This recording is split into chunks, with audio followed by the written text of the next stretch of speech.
How do you move your parish assembly from merely tolerating the catechumenate rites to entering into and engaging deeply with the stories of your catechumens? Hi, my name is Diana McAlintal. And I'm Nick Wagner. And in this team initiation video, we're going to talk about the difference between episodic and serialized liturgies. Now, you kind of instinctively know the difference already because all of us on some level are kind of TV addicts.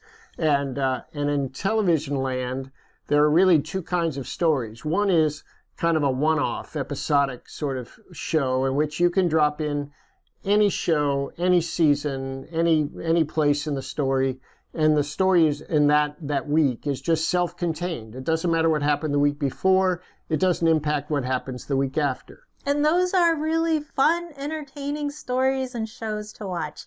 And you can kind of come in anytime you like. You do get invested in the lives of the characters, but the stories themselves aren't as important in those kinds of shows. The other kind of story that we often see, they tend to be more kind of in the detective genre or mystery genre, not always, but they tend to be more serialized. So something happens in episode 1 and then there's like a cliffhanger and you've got to tune into episode 2 to see what happened and what's going to happen. And that leads to another kind of cliffhanger, which gets you to tune in for the next episode and so on. So you can't really drop in on episode 5 and get a full understanding of what's going on because so much has happened in the first 4 episodes that led up to episode 5.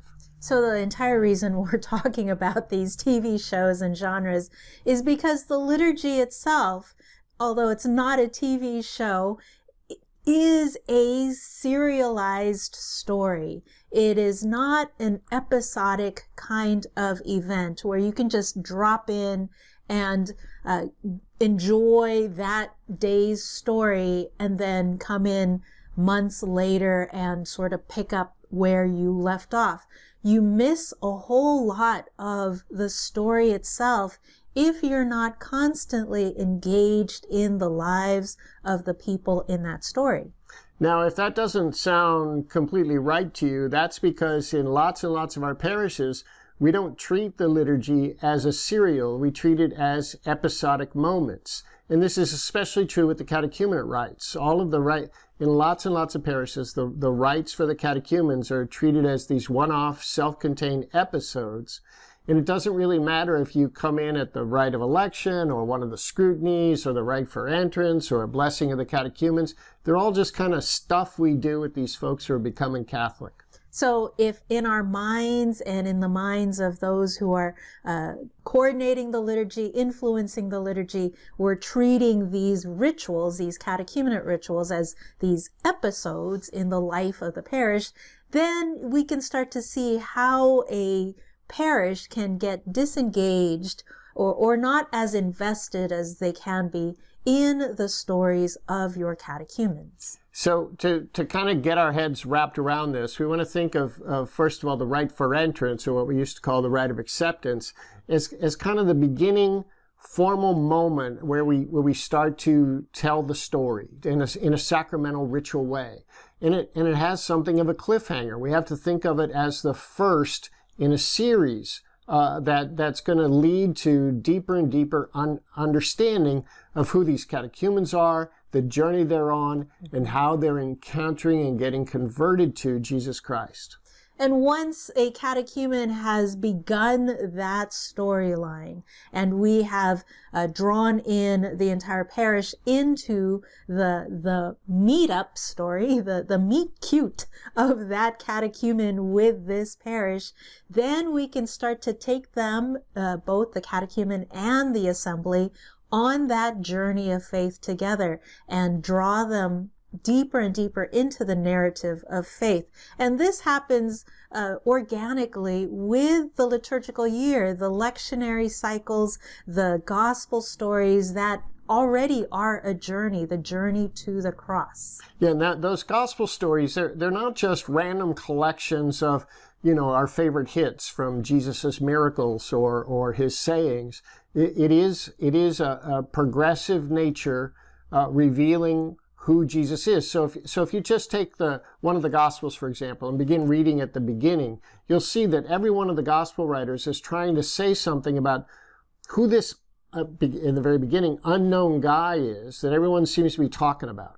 And as the story goes on, as the Gospel goes on, there's more and more revelation, deeper and deeper understanding that this is not just a prophet. This is not just a miracle worker. This is the Son of God. This is the Messiah. But that revelation happens sequentially through all those stories. And that's what the lectionary does. It kind of puts that sequence into a Sunday by Sunday cycle. And so the catechumens, along with us, are coming to a deeper understanding of who this person of Christ is. So when the Order of Christian Initiation of Adults says that the formation of catechumens is supported by celebrations of the liturgical year, that's what it's really talking about, that the liturgical year gradually forms and shapes them through the telling of the story, through the Gospels themselves, but specifically through the breaking open of the meaning of that Gospel, the meaning of that story in the lives of the entire parish. Now every good story has a hinge moment, a kind of a climax, a rising point in which stuff changes, something happens, there's a new insight or a new crisis, but the hero of the story all of a sudden has an aha moment, and from that point on, stuff gets real in the story. And we have so many aha moments in the Order of Christian Initiation of Adults. So we have those major rituals, the rite for entrance. We move through several different smaller rites that are kind of mini ahas, the blessings, the anointings, even the minor exorcisms of the catechumens throughout their process, their journey of faith.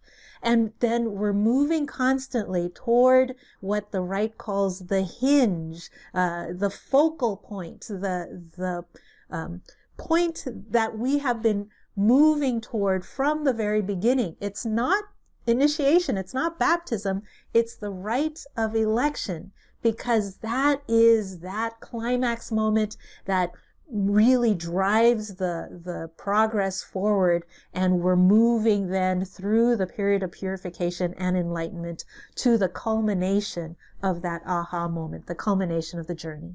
Yeah, and so if we treat all of these rituals, all of these catechumenate rituals as one-offs, as self-contained moments, then we miss that liturgical drama of getting to the hinge moment when the catechumens have to make a decision. This is the decision point, the go, no-go point.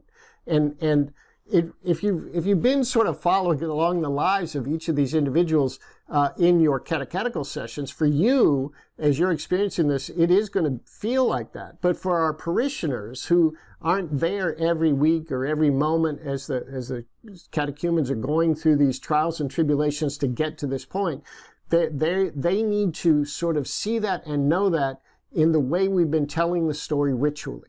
So the ritual has to have that sequential nature to it, and we can't be treating them as episodic one-offs. So what are some things that we can do to help make those rituals more connected to one another, more serialized in their nature? Tell the story of your catechumens in every way that you can, in the liturgy, in conversations with parishioners, through your websites and social media. Make sure that the stories of your catechumens don't just pop up whenever a ritual happens, but is really engaged in the daily lives of your parish community. Also, take time with the rituals themselves and really emphasize the key liturgical symbols, the primary symbols of every rite, and know what those are and highlight those, and don't rush through them. When you do that, then that creates a memory in the body of Christ, in the gathered assembly, and they'll remember from the rite of election to the blessing of the catechumens, to the presentation of the creed, to the rite of election. And then at that rite of election, they'll be overwhelmed with the power and the grace that God has bestowed on our seekers and on us. And it really becomes, when it's done well, it really becomes a powerful moment of renewal in the whole community, not just in the seekers themselves. And finally, get your pastor, get the priests on your staff involved and engaged in the stories of your catechumens, because knowing their stories really does help them and inspire them in the homilies that they will preach at these key moments, but also Sunday after Sunday. So give your pastors the stories that are significant in the lives of your seekers, and help them engage deeply in those stories. The last thing we want to say about this sort of serialization of the rites, or ongoing narrative of the rites, is that every big detective drama or mystery drama story has a season finale, and it's usually a cliffhanger moment. And so it's not really the end of the story. We're at the end of season 1, but that cliffhanger demands that we show up for season 2. It's like all the weeks that or months that we wait for the next season, we're thinking about, well, what happened to so and so? Is he going to live? Are they going to fall in love? Is it going to be a happy ending? What's going to happen? And so it's like that with the Easter Vigil. It's a season finale, but it's a cliffhanger moment. It's not the end of the story. If we've been treating all of our catechumenate rites and our Sunday to Sunday as one-offs, as episodes, self-contained moments, then the Easter Vigil can come off like a graduation ceremony. It can come off, not for us, but for our catechumens who aren't fully yet invested in living as missionary disciples. It can feel like, well, they got their Catholic badge and they're kind of done now. Whereas if we've been doing an ongoing story and we make the Easter Vigil more of a cliffhanger moment, then they can't wait to find out what happens next. They can't wait for the next season to start. So hopefully this has given you some inspiration, a new way to think about the rites of the catechumenate, and to help your parish engage even more deeply in the lives and stories of your seekers. So come on over to teaminitiation.com for even more resources to help you in your ministry. My name is Diana McAlintal. And I'm Nick Wagner. Thanks so much for watching.